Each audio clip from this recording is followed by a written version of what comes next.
Hi, everyone. Hey, Hey, Jatim. Hey, Savannah. Hey, Tiki. hey Hey, girl. girl. In. Welcome back. For this week's episode, we have a huge announcement, a major announcement. So, Look at Tiki. pause your videos and guess in the comments what it is. Yeah, pause.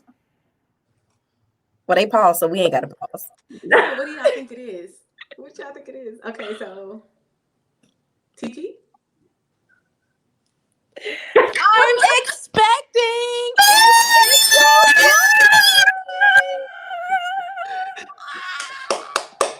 Tiki is Boy. having a baby boy, and he's due. Aww. Are you sharing the due date? Sure. Okay. When is he He's due? due February 12th. The Yes. third kid to be due in February. My Oh. gosh. So yes, Tiki's having a baby boy. Having a This is baby. baby number what, Tiki? 5. Baby number 5.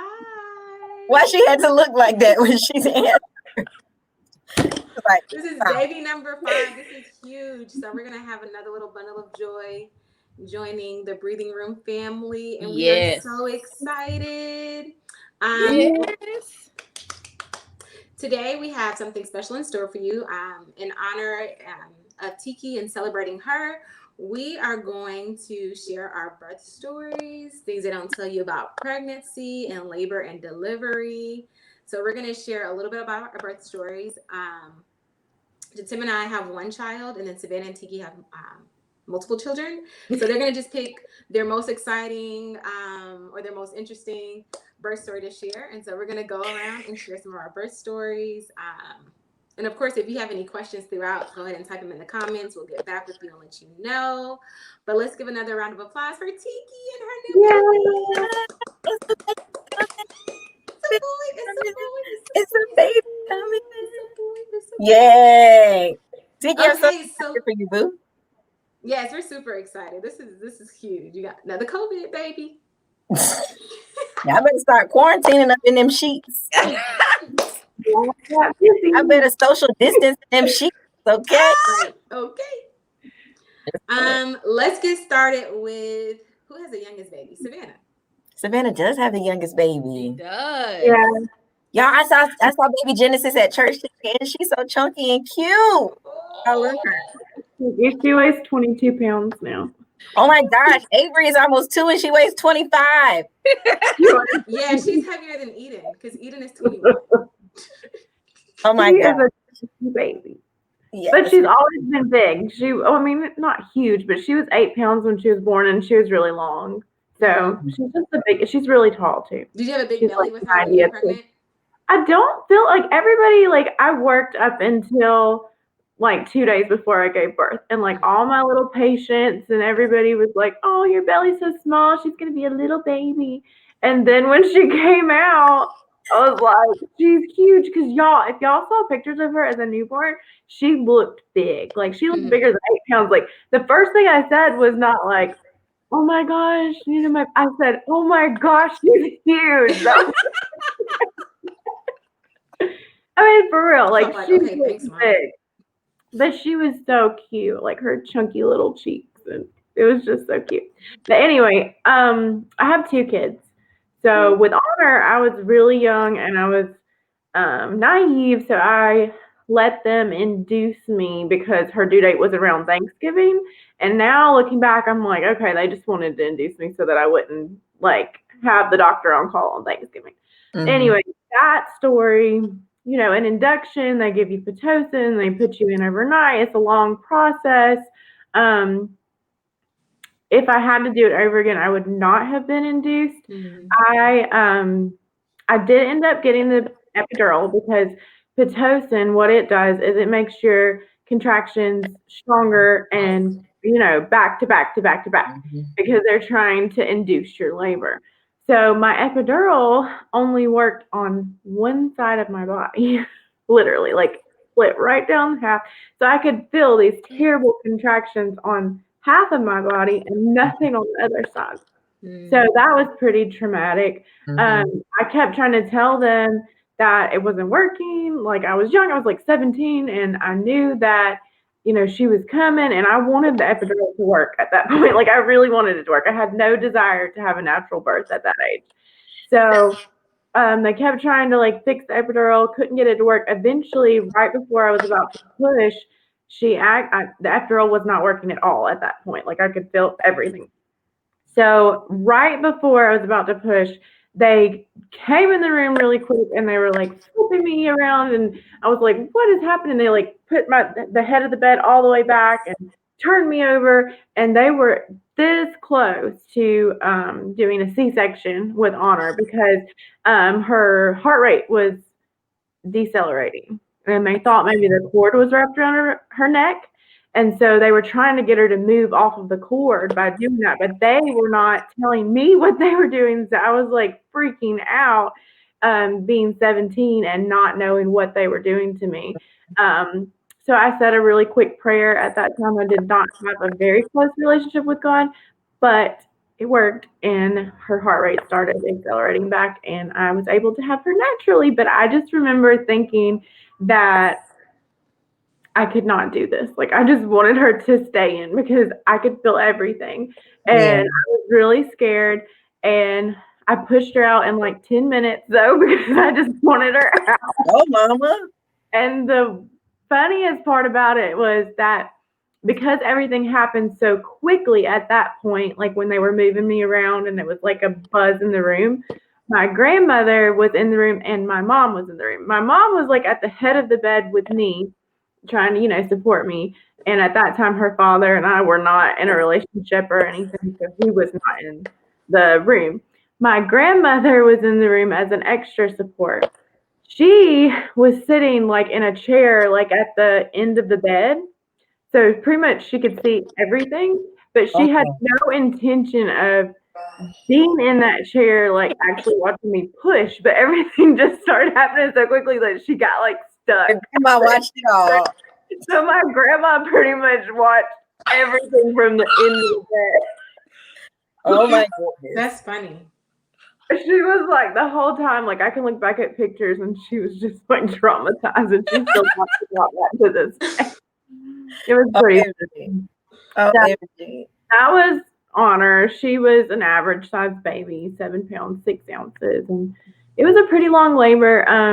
Genesis' story, I feel like it's not that exciting, so I won't go into full details since I have multiple kids.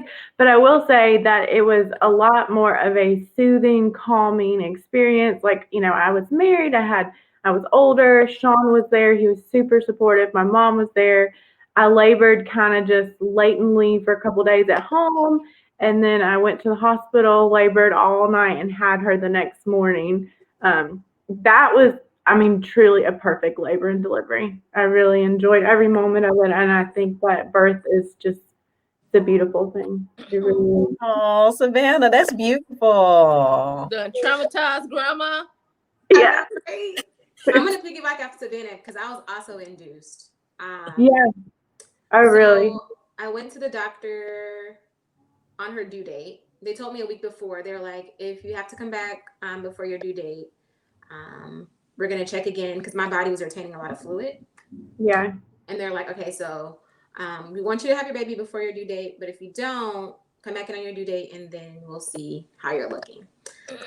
So of course she wasn't here on my due date, which was July 9th.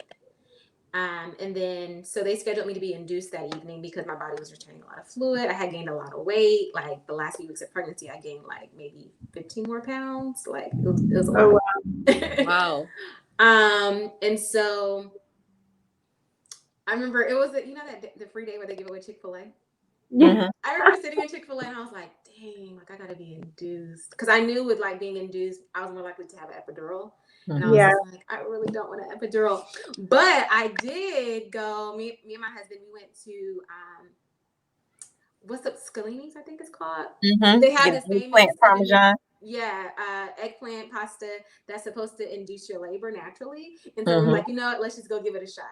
So I left the doctor's office around maybe 4 o'clock, but I was scheduled to be induced at 8. And if you know anything about Atlanta, traffic is crazy. So we drove across from like Decatur to Cumberland area to go get this pasta. I'm scarfing down the pasta. I'm grabbing my the diaper bag and the hospital bag.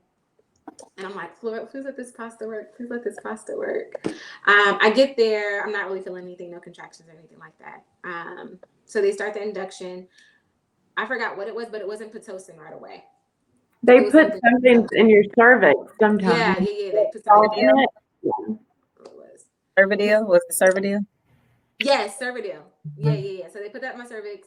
I'm super anxious. I'm like, Lord, like, I really don't want to have an epidural. That was my whole thing. My whole thought was like,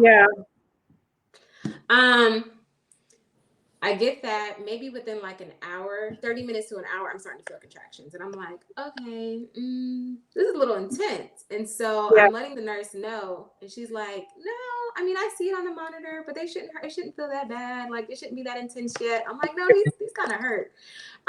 So within like maybe 2 hours, she came back and checked me. And I was like, we're centimeters dilated. And the midwife was like, oh, we have to take the Cervidil out. Like, no, we don't. Like, it's progressing really fast. I don't know if it was the eggplant pasta or the Cervidil or what, or, prayer. Maybe you're just ready. Yeah. Right. On your own. Things started to progress naturally. I didn't get any sleep that night. I remember it was like, I looked at Eric. He was holding it down for a little bit. And I was like, babe, just go ahead and go to sleep. I'm going to try to, just walk through my contractions. I need you up for when it's time to push and stuff.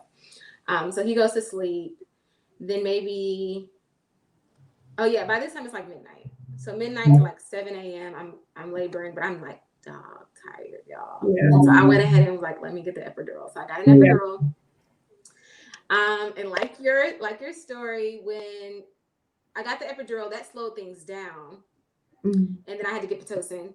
And then with the epidural, then the Pitocin on top of that, I could feel everything. So I went from like 0 pain to level 10 pain. And it was like a comedy show in there. Like,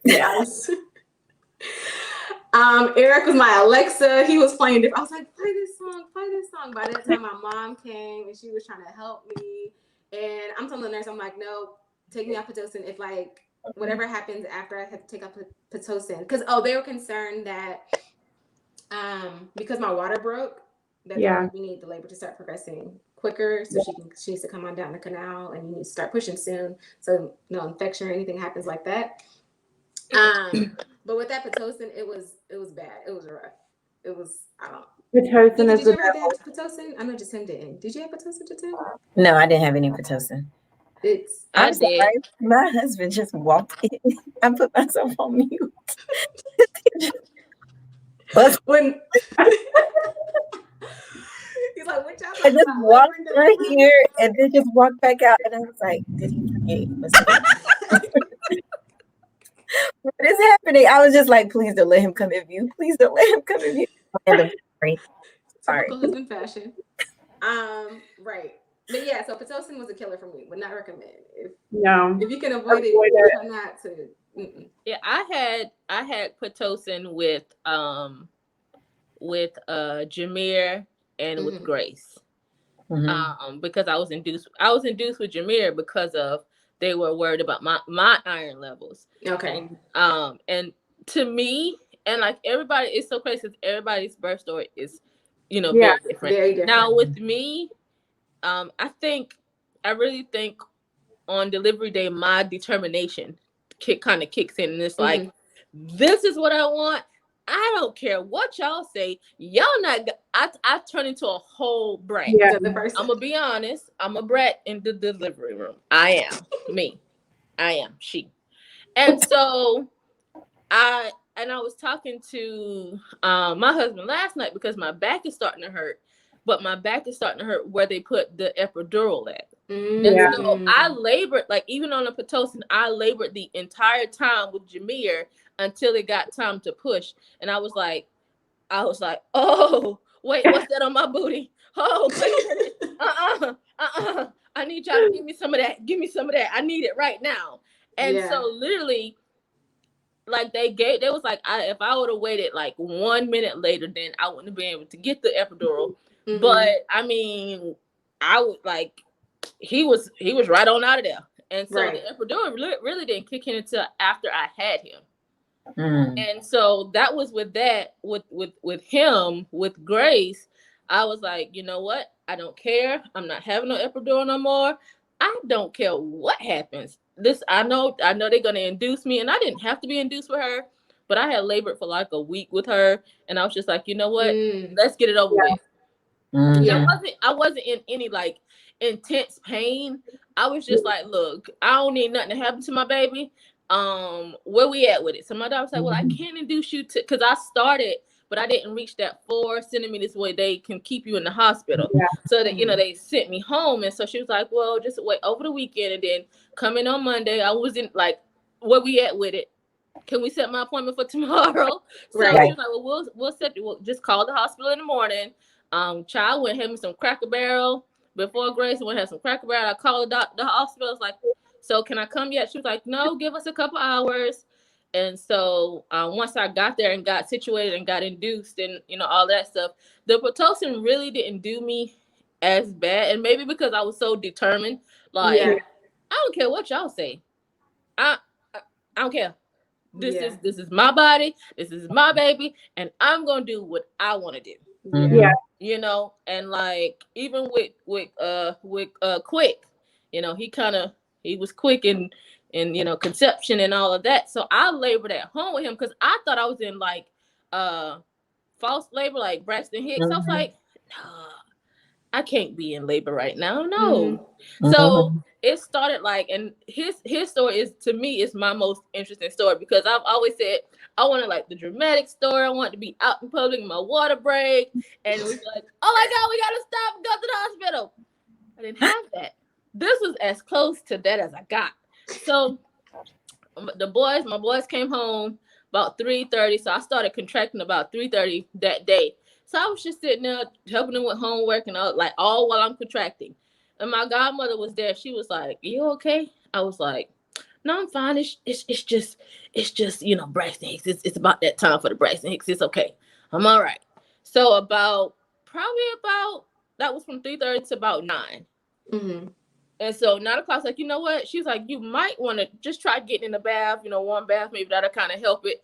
Okay, fine. We'll do that. So we get in the bath and she's there and we just talking and just chatting and then, contract it to me, they don't seem as close, but to her, she's like, they're getting kind of close. You might want to, call somebody. And I'm like, nah. And see, with him, I'm be honest, I didn't have any prenatal care, or whatever the case may be. And it, as scary as it sounds, I don't regret it because I'm like, this is my body. I've had this body for this long. I know my body. Like before anybody else know my body, I know my body. So, So did you know your due date or no? Huh?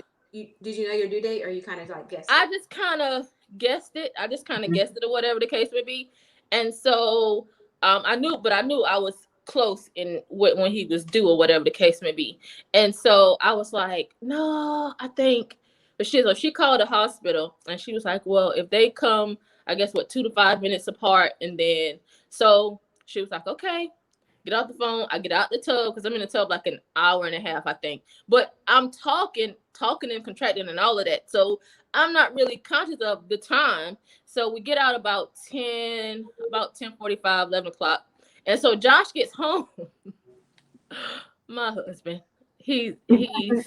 I take him through the ringer. So he's like, okay, should I get comfortable? Like, are we going? Are we not going? I was like, no, we're not gonna go. Let me just lay down. It'll be okay. Let me just lay down. So my godmother, she's still tracking. And he's like, okay, I don't know what you need me to do right now. Y'all just tell me what y'all need me to do. And so I laid down. I was like, okay, well, you know what? I guess I might need to go because I didn't have, I don't have a primary doctor or whatever, primary OB. So, okay, I'll go. So get there about 11:45 and Dave's like, okay, well, we're going to get a nurse to come from labor and delivery. So, cause I had to go through the emergency side. So get somebody to come from labor and delivery. She get me on the bed. She checked me. She's like, oh, it's time to push. So yeah, so they had the on call doctor come in. She came in, she was like, all right, let's do this. The nurse was like, no, wait, we ain't got her registered. like, no. And I had dilated the full turn, the full whatever, 10 centimeters. but my water hadn't broke. And so yeah, my water didn't break on any of them. They had to, break my water, whatever the case be. She's like, no, give me. I gotta get her. So she crunching on that keyboard. She getting it. I'm like, I'm ready. Let's do it.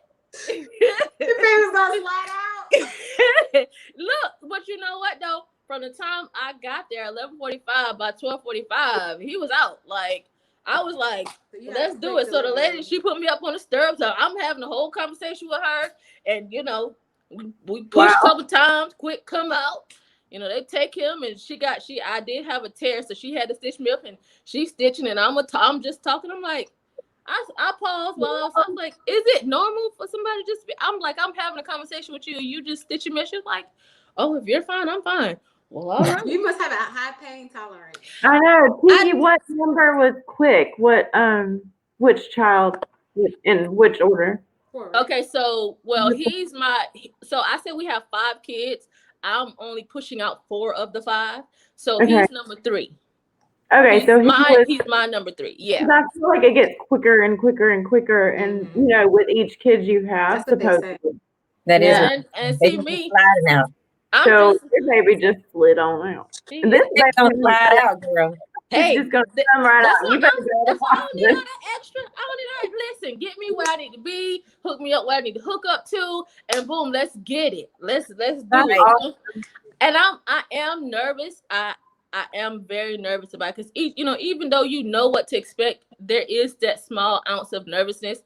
Especially when you see news and you see women who, get all the way to delivery and either the baby don't make it or they don't make it or neither, they both don't make it. And I'm just like, I know I pushed out these kids already, but at the same time, I'm just like, oh, Jesus Christ. Yeah.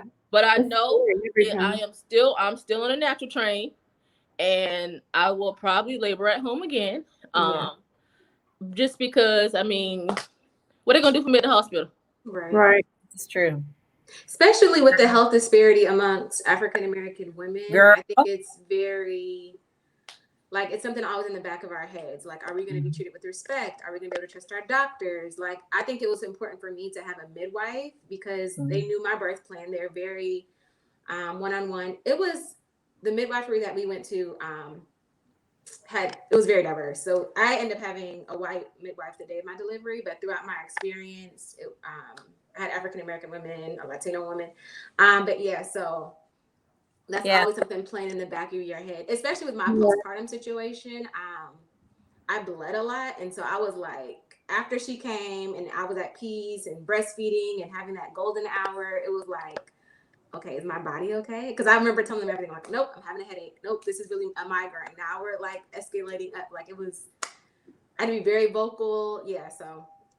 Yeah, it's in the back of your head, like, okay, Lord, cover my body, cover our baby. Yeah. And that was my thing. And I know we got to get to the Tim's bar story. That was my thing. Like, no matter who was in the birth room, who was in my delivery room with me, I've always been my own advocate. So if I say no, I'm not going to, or this is what I need to happen. Like I told you, I turn into a full-on brat. Like, I don't care what you say. This is my body. I know what's happening to my body. If you can't help me, get me somebody who can help me, like with Quick.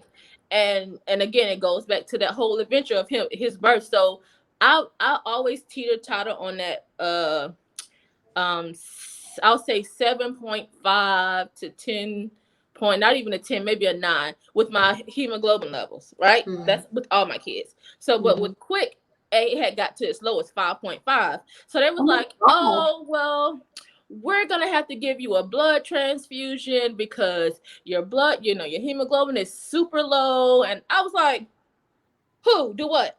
Give me what? No, y'all ain't. No. She's like, well, the thing is, you could get dizzy. You could have a seizure. And I'm like, I understand all of that. There are other options. So what happened was they slip her up and let another nurse come in and tell me about the infusion, an iron infusion. What they did that for? What? Who? I don't care what you say. I know what I'm not going to have happen. Right. You're not about to give me a blood transfusion. I don't care. I don't Mhm. care. Like I'm not with it. And I pissed one doctor off because she was just like, I just want to let you know, well, I'm gonna have the nurse bring the paper in so that we can, we explained it to you and you're refusing. Okay, that's fine. So then the next day, the nurse director, the nurse director makes their rounds and, hey, I just want to check on you and check on your service and how is everything. I said, well, it's fine if they go ahead and give me my iron transfusion. She was like, wait, what's going on now? I said, I told them that I don't want to get the blood transfusion to give me the iron infusion, or whatever. She said, they ain't give it to you yet. I said, no, they just got me waiting. She said, hold that thought. She went out there. About 15 minutes later, she came. She said, I found the doctor, and they're gonna, in about 30 minutes, they're gonna come and they're gonna hook you up, and then you'll be free to go. Yeah. Thank you. Yeah. It's really important to be an advocate for yourself. Yeah. Yeah. It is.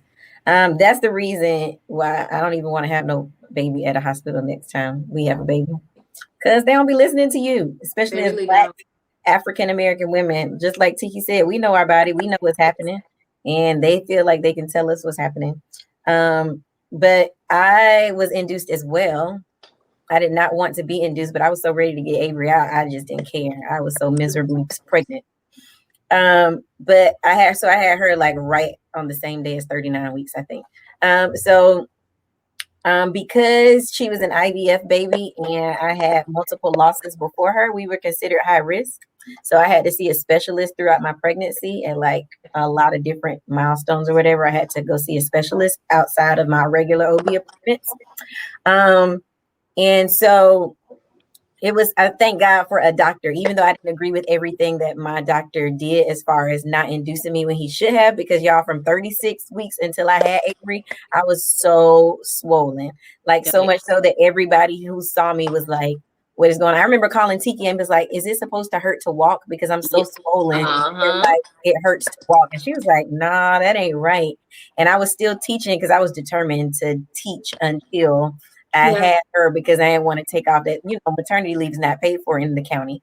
And so I was like, I got to keep getting these checks. I ain't got time. So I'm going to go to work. And I had a rocking chair. They put a rocking chair in the back of my classroom, and I would sit in the rocking chair and teach my kids from the rocking chair.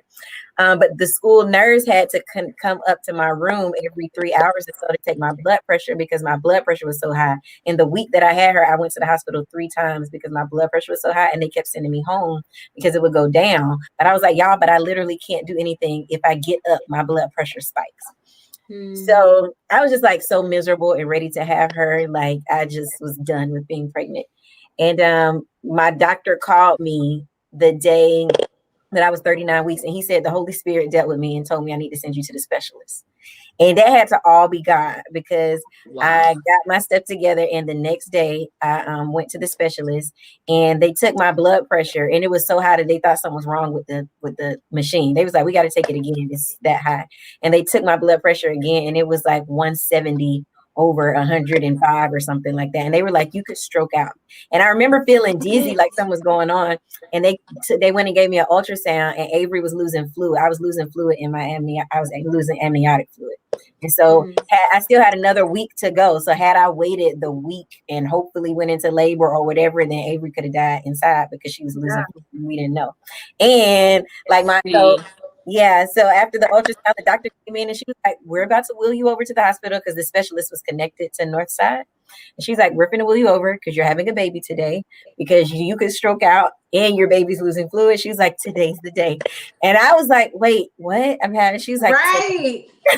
She was like, it's happening. We're about to take you over there right now. And I was like, but my maternity shoot is tomorrow, because I waited to the last minute for maternity shoot. So I was supposed to do pictures the next day. And I was like, and now I'm not going to have any pictures, but whatever. So filled me over. But they were like, your blood pressure's high. And I'm worried about the maternity pictures. Okay. See, that's why she didn't call me, because I'd have been up there like, listen. Right. So, and then let me tell you, so I already had Tiki on standby. She was my doula. Okay. She was going to be my doula, because my birth goal was to have a natural labor. And so, and then Tiki has had plenty of natural labors. So I was just like, and she coached me through so much pregnancy, because she had this, that I was like, Tiki gonna be my doula. So, because I already knew I was going to need an advocate there who understood what was going on. Right. But they were like, so they wheeled me over there, and then I'm waiting for like hours. I was in the waiting room, and it was like all these other women over there contracting, and I was just sitting there chilling because I ain't in labor.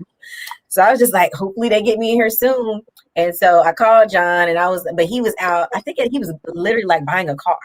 And I was like, you just stay there. Don't worry about it. Because they said I'm not going to have a baby till tomorrow because they got to induce me. Right. A long time. So that's why I didn't really call anybody. I kind of like called my mom, but I was like, don't come up here. Like, we ain't having this baby till sometime tomorrow. Yeah. So I remember that. Yeah, because I told you too. And I was like, but don't worry, Tiki. When I get in the thick of it, when I get close to there, I'm going to call you to come. So so finally, after hours of sitting in the waiting room, they finally like get me back there and get me going or whatever. And they decided to do Cervidil on me too, because I told them no Pitocin, because I already knew about Pitocin. And I was like, I don't care what, but you're not giving me Pitocin. So he said he was going to do Cervidil, but they said they had to keep the Cervidil in my cervix for 12 hours. And hopefully that was softened. Because when I went in, I wasn't dilated at all. I wasn't softened at all. Like I was literally, she was still high. She hadn't even dropped yet. Like they were like, you ain't having this baby till tomorrow. Same here. So she was like, we'll keep the Cervidil in 12 hours. And so they didn't even put it in till 10 p.m. at night. So I was thinking 10 a.m. is when they're going to take it out. And they said from there, I'm going to still have to labor, Yeah. So I had called John when they was about to do the Cervidil, and I told him he was still like getting the car and stuff. And I was like, okay, that's fine. Like, because nothing's going to happen. I wasn't having no kind of contractions. And so they put it in. And she was like, you can't move for 2 hours. And I was like, I'm gonna have to pee in a minute. And surely enough, I had to pee. So they had to, I had to get carried again. It was a whole production. Anywho, at around like 12 o'clock, John had made it there by that time. But around like 12 midnight, they were like, why don't you get ready to go ahead and go to sleep? And I was like, yeah, you're right. But I had started having contractions, y'all. And I was like, and they started like getting stronger and stronger real fast, fast. And I was like, what's going on? And so the lady the nurse kept on coming in, and I was telling her that I was in a whole lot of pain. She's like, girl, you're not in, like, no. She was like, I see it on the monitor, but it can't be that intense yet. And I was like, identical stories. Yes, I was like, well, can you please check me? They did not want to check me because they were just like, you're not having this baby till sometime tomorrow afternoon. Like, we just put the Cervidil in 2 hours ago. You ain't nothing finna happen. And I was in so much pain, I threw up. So I threw up 3 times from the pain. Like, the pain was so intense that I threw up 3 times. And she was like, you're in that much pain? Is that serious? And I wanted to smack her. I was like, yes, lady. And y'all, first of all, this is the big part that I left out. I am in the triage room, okay? Because there are no labor and delivery rooms available right now. So I'm in this tiny triage room trying to like labor to get ready to have this baby. And they're like, don't worry, by the time you do deliver tomorrow, there'll be a room available, but everybody's having their babies right now. And it's December, a couple weeks before Christmas. So really what was happening was doctors was trying to get patients to have their babies so that they don't have to be on call, because one of the nurses told me that. So I was like, that's okay, sad. It is sad. And so that's why it was so cool in the delivery. So I'm sitting here in this triage room. So finally I get somebody to come and check me. And she's like, oh my gosh, you're 6.5 centimeters. And I was like, I told you, like, she was like, this is active labor. Like, she didn't think I was in active labor. And I was in so much pain. So finally she did that. And then I remember being in so much pain and it coming back to back. I didn't even have time to think to call Tiki, to call my mom, because I had told everybody to stay at home. So it's just me and John in the room. And John had only been there for a little bit. And then like, I remember looking at him and being like, I don't want to be no punk, but I got to get the epidural because it hurts so bad. It was coming like so strong. And what I didn't know, it was because I had progressed so fast, because 20 minutes after she checked me, it was time to push. Like, I went from 6.5 centimeters to 10 centimeters in 20 minutes. And so, like, all together, I was in labor for like 4 hours, I think. And that was it. But so finally, she checked me at 6.5 centimeters. She was like, okay, she checked me to come in for about an epidural. I was still trying to be a G. So I was like, no, but maybe when you come back, maybe yes. But by the time she came back, a nurse literally actually walked past the room and she was like, are you pushing? Because I started to feel the urge to push, and you can't stop it. And I was like, I think so. And she checked and Avery's head was coming out. So remember, I'm still in the triage room. And so they're like trying to put me on a bed, and they were like, you can't deliver here. And literally it became so much chaos that I started getting scared. But the problem was that the triage room doesn't have the case thing that they put the baby in, the warmer. So, and there was still no labor and delivery rooms left. So, and then they called my doctor because her head was coming out. So it was like 2 nurses trying to throw me on another gurney so that they could wheel me somewhere to have a baby. And then they were calling my doctor on the intercom. Then they were trying to figure out where I was going to have a baby. So it was like so much chaos. And John was like, is everything okay? Because he started to get scared. And then he's trying to like be supportive to me. So they put me on the gurney. They wheeled me to an OR. And they were calling my doctor, but we didn't know that he was actually delivering somebody else's baby. So that's why he wasn't coming. And so, and like I'm pushing because I couldn't stop myself. So I was still pushing. And so it was they were like, they yelled outside the operating room and they were like, any doctor who could deliver a baby, come deliver this baby. And this Indian doctor was walking by this woman. And so she came in and she scrubbed up and she made it in just enough time. I pushed 3 times and she was out. And that's how she came. I didn't even know the doctor. I don't know what her name is to this, but she caught. Shout out to her. Shout out to her, whoever she is. Because Listen, I need to take a drink because that just made me mad. So right before I got to push, I was like, everybody stop. Because it was so much chaos. I had Eric playing different songs back to back. I was like, Eric, play this. Eric, play this. He was like playing gospel music, worship music. And I was just like, it was too much going on. My mom was trying to like pat my face. The nurse was telling me when to push. I was like, everybody just stop. I gotta cry. Oh. And so I cried.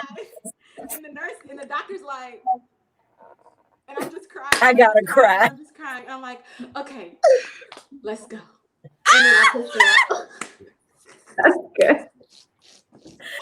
Then I pushed her out. And then it was gotta like, cry. man, that it hurts. Yeah. Listen, so This with the contraction Tim, ain't no joke. Now, had I been in labor for longer, I might have gotten epidural because it was so much pain. Or I don't know if it was because it happened so fast that the pain just came so quickly and so strong that it was like too intense for me. But I did it naturally. But I mean, I see why people get epidurals because that was a joke. Okay, that was no. I know what you did tell me. You called me. I was almost like I was in labor. Like, all right. So I told Josh, I was like, look. She done called me. It's almost time. And he was like, okay, what you need to do? I said, well, she said, wait. I'm going to try to wait. But y'all was pacing. I was like, you think I need to? She said, wait. She said, wait. Girl, I didn't even have time to call nobody back. My mama missed it. I wanted people to be, everybody missed it. And then when I text everybody, it was a picture of a baby. And they were like, wait, what? What? We missed it? Like, it happened? It all happened in like a couple hours. Like, she was just here. And then when my doctor came up later that evening, finally, because even after I had her in the operating room, they wheeled me to a hallway. And me and John and Avery was in the hallway for 2 hours before a room became available. Wow. So they should definitely tell you that Cervidil can send you into labor, like Pitocin does. Because I had both on top of each other, and it was just like mayhem. Crazy. But I was like, no, I'm in active labor. I was like, no, these contractions are a little different than like slight. Like I know I'm not a whip like that. Right. Exactly. Right. I know I'm not a whip like this. Like this is so when they checked me, I was also like 6 centimeters, and they're like, right. And I'm like, I've been trying to tell you. I'm like, no, dip. I told you I was in pain. See, y'all should have had me in the room. I was like, look, go. You want to get a doctor? I'll get the doctor. We ain't playing this. Yeah. Right. We. I wish I had somebody because I was by myself for so long thinking that like nothing was going to happen. So I'm just telling everybody to take their time because I was by myself in my delirious state of pain. I couldn't advocate for myself. So when she said to check me, I'm just like trying to make it through a contraction. You know what I'm saying? So Eric went to Walmart. By the time he came back, I had fussed out 2 nurses because I was like, yo, no, this hurts. Right. Yeah. For real. You have to have an advocate there, which is why I want to have my next, I don't know, I want to have a baby at home. John doesn't like the idea of home. So he was like, a birth center is a medium. Yeah. But I'm definitely not going back to the hospital because they just do what they want to do. And they don't really care about you. That's how I felt. Like the nurse, like, ain't you supposed to like hear me out and like be there for me and help me when I ask you for something? They're just like, nah, you're just tripping. You ain't really in labor. Like, what? I can't stand it. Like, don't. First of all, don't tell me about but JJ and my baby, okay? Because I'm going to get real ratchet on you up in here. My labor nurse but my delivery nurse was godsend. Like, shout out to Meredith. She was the best. She was like, as soon as I was like, everybody stop. She was like, everybody stop. Yeah. Yes. There's Y'all want to know who really deserves the award though? The nurse who comes in there after you have the baby, you got to go to the bathroom for the first time, and they come in there with you and clean you Yeah. up. Yes. I didn't You have one with of the those. bottle down there, huh? I didn't have one of those good nurses. Girl, I had that, and they sprayed me with the bottle down there. She like put So you the have to do popsicle pads in there for me. Like she was in there with me, all in my BJ. Okay, All like, up in my business. but but you like sore because I had to get stitched up too because I tore. So like she was in there with me, man. Yeah. Like all up in there, the blood, the good, everything. Yeah. I was like, she deserves an award because she be like, and she was so gracious and patient and like kind and like it was See, just that's this is her some calling. nurses I feel like burnt out and like they need to retire or they should have never got into it because I think because I'm a nurse, so I went to school with a lot of people that got into the nursing field because they thought that it was good money or they thought that it was a stable job, and that's the only reason. But truly, like it has to be in your blood. Like I live, breathe, and die nursing. Like I would die for one of my patients. Like that's how I feel because it's a passion. It runs through my veins.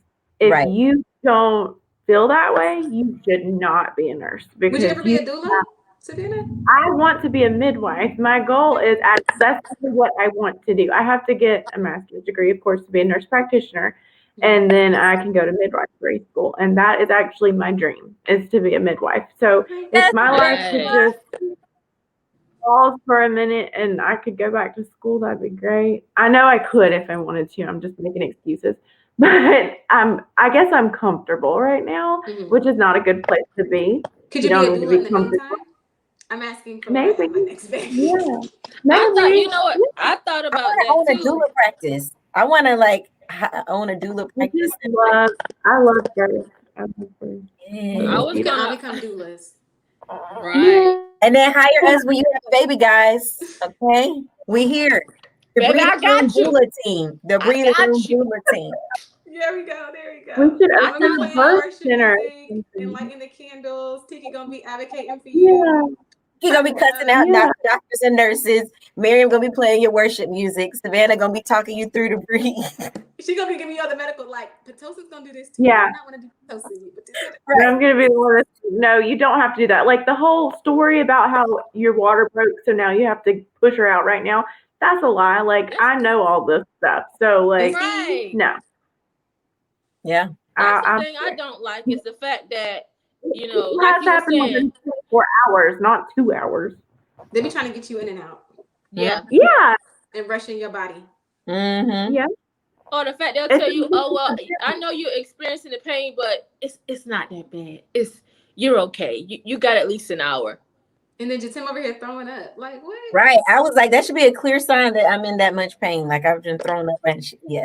And that's the only thing. The last time I threw up was what made her check me. But you know, it's crazy around here.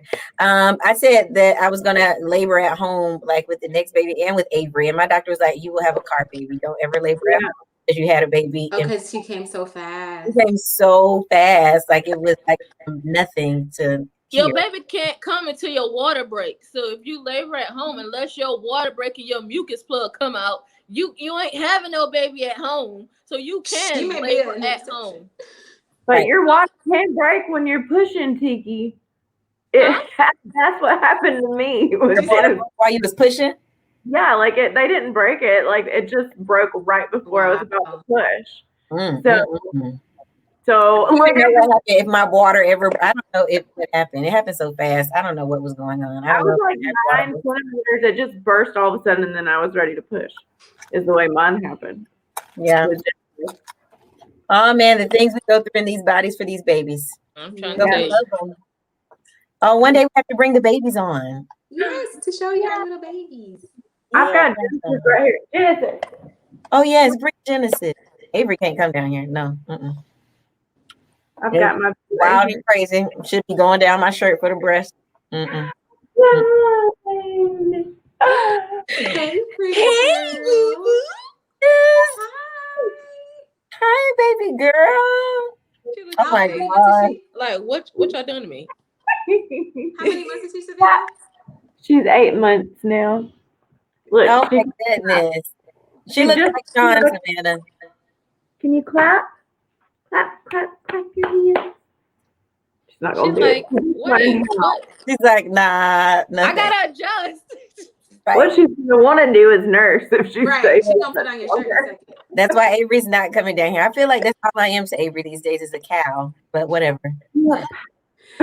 We're gonna be talking about that on our next episode. Yes. So yeah, we're gonna be talking about postpartum life, things that we wish we've known. We're gonna be discussing everything from breastfeeding, fourth trimester, a little bit of postpartum depression, postpartum anxiety. All of those things are gonna be covered in our next episode.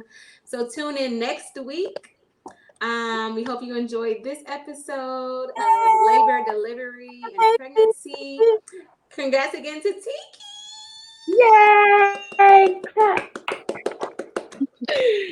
All right.